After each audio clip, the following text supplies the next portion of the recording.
Hello friends, आज हम बात करेंगे सोयाबीन के फ़ायदे और नुकसान के बारे में।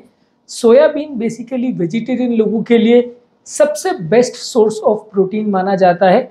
ज़्यादातर वेजिटेरियन लोगों के खाने में वैसे भी प्रोटीन के सोर्सेज की कमी होती है, क्योंकि माना जाता है कि ज़्यादातर नॉन वेजिटेरियन फूड्स में ज़्यादा अच्छे और ज़्यादा पौष्टिक या ज़्यादा अच्छी क्वालिटी के प्रोटीन्स देखे जाते हैं।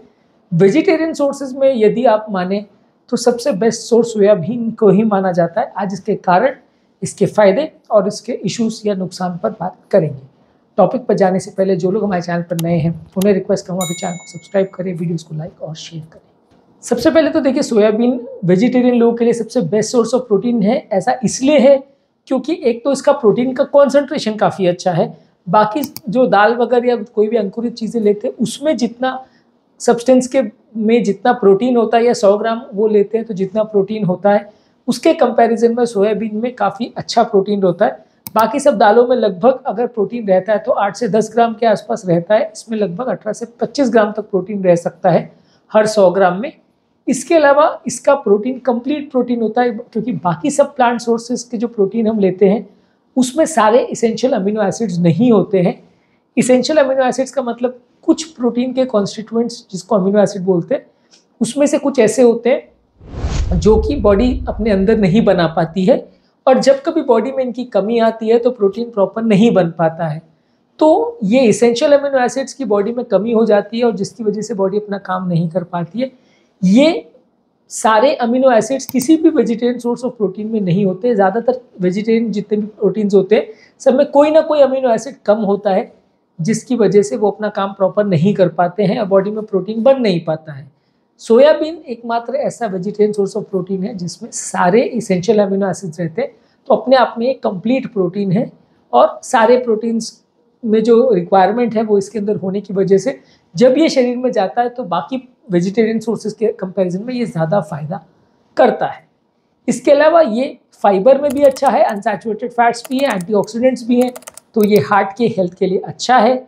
इसमें कैल्शियम, मैग्नीशियम और फास्फोरस है जो कि हड्डियों की हेल्थ के लिए अच्छा है, हड्डियों को थोड़ा तंदुरुस्त बनाता है।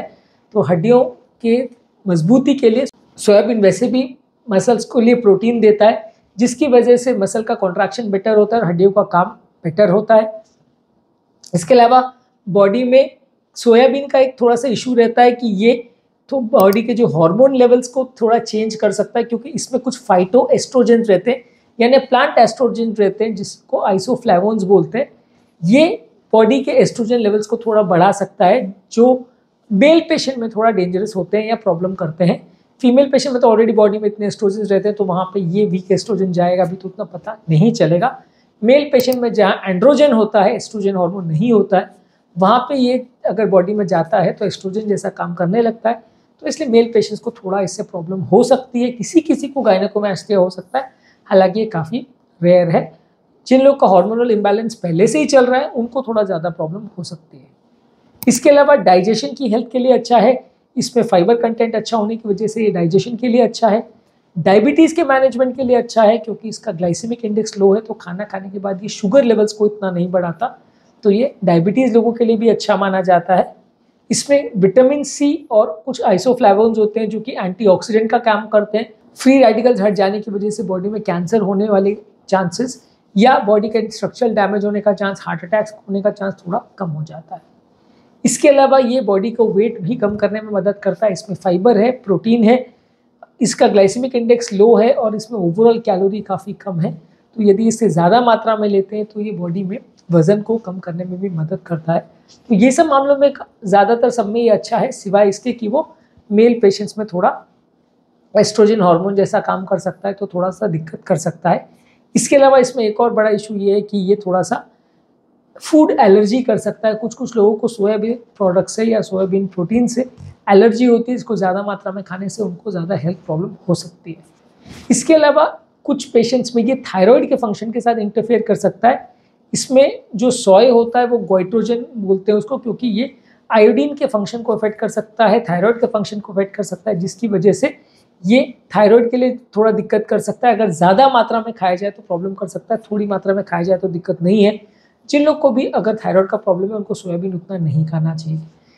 सोयाबीन काफ़ी तरह से मार्केट में अवेलेबल है। यंग हरी सोयाबीन को एक पॉड में बना करके उसको उबाल करके खाया जाता है, स्टीम करके खाया जाता है, इसको इडामेम बोलते हैं। सोयाबीन से प्रोटीन बनता है जिसे टोफू बोलते हैं। सोयाबीन को अगर फर्मेंट करके बनाया जाता है तो उससे एक अलग तरह का प्रोडक्ट बनता है, इसको टेम्पेह बोलते हैं। सोयाबीन का दूध बनता है जो कि dairy free cow milk alternative होता है, यानी जिन लोग को डेयरी प्रोडक्ट से एलर्जी है उनके लिए यूज़ कर सकते हैं।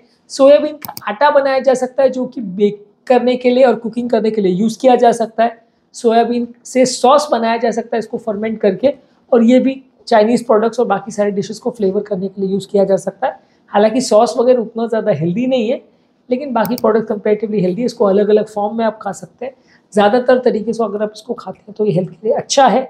लेकिन ये है कि अगर आपको इससे थोड़ा एलर्जी है या खासकर आपको इसको थायराइड का प्रॉब्लम है या हार्मोनल इश्यूज़ है तो ये कभी कभी प्रॉब्लम कर सकता है। अदरवाइज वेजिटेरियन सोर्सेज के लिए single best source of protein माना जाता है। तो आज के टॉपिक में हमने बात करी सोयाबीन के फ़ायदों के बारे में और इसके कुछ नुकसान के बारे में।